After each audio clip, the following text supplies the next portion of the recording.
What's the matter? You scared, Ted? And if I am? Well then, my friend, you have nothing to worry about because I have a deal for you. What? We're going to discuss D&D player tips, playing like a coward. Welcome to Nerdarchy, for nerds, by nerds. I'm Nerdarchy Dave, and as usual, I'm hanging out with this nerd. Nerdarchy Ted. If you want more D&D videos, don't be afraid. Hit that subscribe button.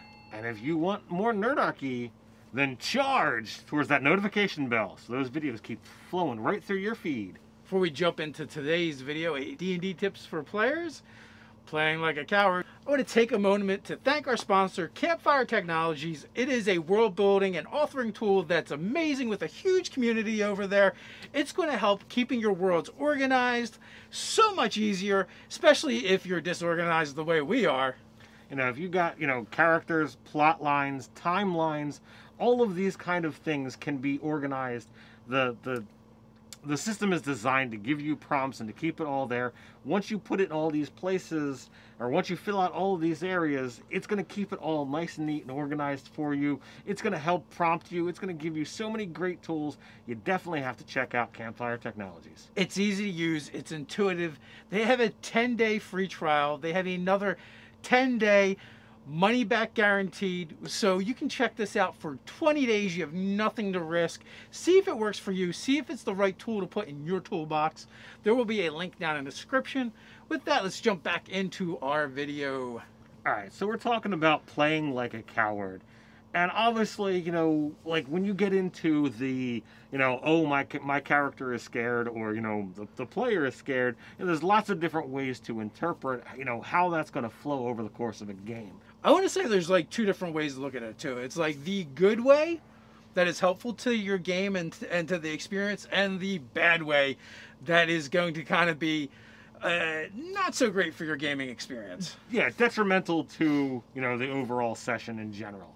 So let's look at the bad first. How does someone play like a coward bad or wrong for tabletop role-playing games? So I think when you're talking about the bad way, that actually oftentimes refers to more of the player being scared about what's going to happen in the game or to their character, more so than the character being scared in the game. One could be a very actually useful tool while you're playing in the game.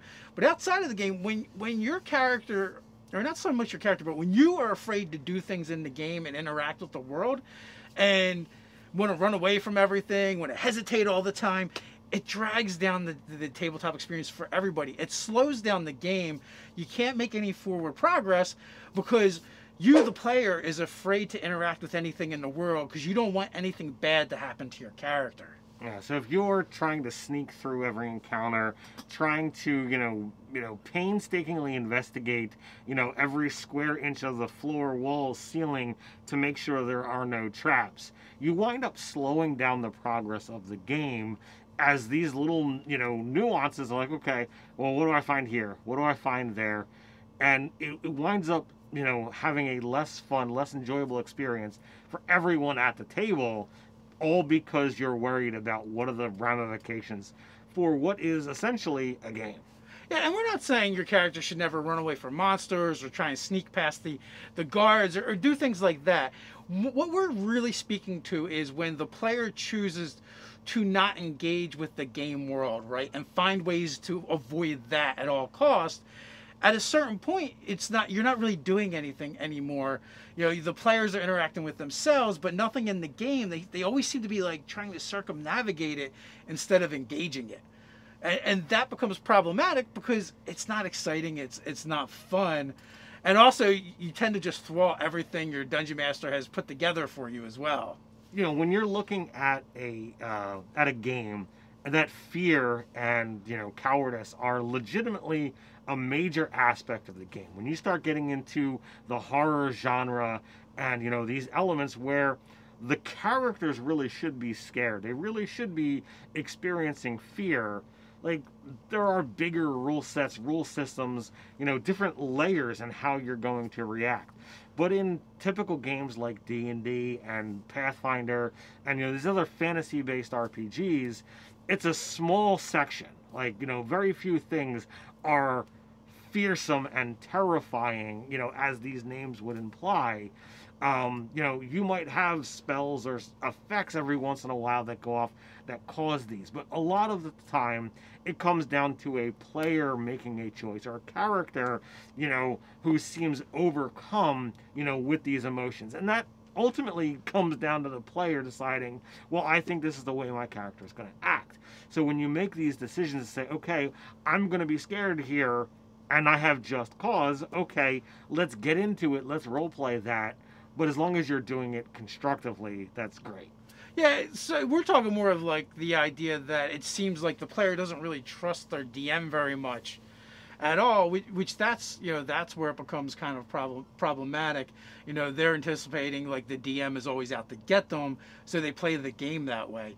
So kind of like flowing from that into the ways where you can play in the game and be scared, not as a player but as the character, and it makes sense.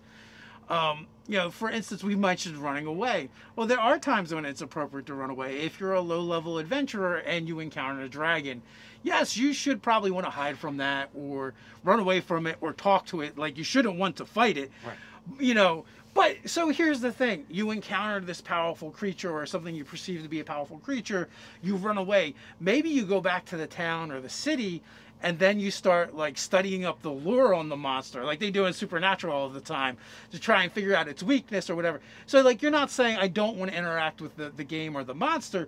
You're saying I don't feel that I was prepared, as the character doesn't feel they're prepared. So the player makes these decisions where they like sneak by it. They go and try and figure out like, is this going to be a constant danger to the players in the future, or maybe to NPCs or a village or town or something. So they're going to arm themselves with the knowledge and tools they might need to then later confront that monster. Like, that would be a good way of avoiding an encounter or running away. Absolutely. In earlier editions of D&D, the random encounter was very much built into the game. And, you did not go into an adventure knowing that every single thing that the DM was going to throw at you was of an appropriate challenge, and that you had the tools, the abilities to defeat that encounter. A lot of things nowadays do seem to be designed along those lines, and random encounters are out there, but they don't seem to be like a main staple in the core material. And that and for old school DMs, like they miss some of that stuff. Me, not as much. I can recall a lot of bad things that have happened because of stupid decisions. But that's all part and parcel of where the gaming industry has gone. But when you take those elements and you decide, hey, my dice are rolling like shit tonight, and the DM's dice are hot. This encounter is beating the snot out of us. Let's do a tactical withdrawal and, go learn some more about this monster and bring it down, and, along the same lines, the DM could decide, all right, well, I want to put an encounter in that is more powerful than my PCs. If you're going to do that as a DM, plan, what happens if, the monster wins out the day? Do, the players get taken captive? Is it a TPK, or is there somewhere in between? You've got things that can be done as a DM, being, as uber powerful as you are. So, you want to instill in your players, it's okay to be scared, it is okay to run away. But, as players, along the same lines, it's okay to be scared, it's okay to run away. Yeah, so sometimes running away just is like, oh, well, we're going to tactically withdraw, and maybe we're going to set up a battlefield to our liking and be more tactical about it. We're going to plan an ambush or a trap for this monster, and we're going to defeat it. You're going to do something interesting like that. Even if it's a monster you shouldn't be fighting, like a dragon. Maybe you're going to try and trick it into going into a confined area where you can drop the portcullis down on its neck or something. Things like that are kind of cool and fun to make happen in the game. You mentioned the random encounter, and I know some DMs don't like random encounters, some players don't like them, but to me the random encounter is more about, well, this is the kind of stuff that's in the world in this region, and you might just wander upon it, when you're not ready for it. But it doesn't mean you have to fight it. You can withdraw. You can talk to it. Maybe you have to pay it a ransom, right? It's like, oh, you have to give up a valuable item and it'll let you go. And which is better than dying, but and you can later go back maybe and try and find that monster and get your item back. by murdering it, stealing from it, whatever it takes in order to make that happen.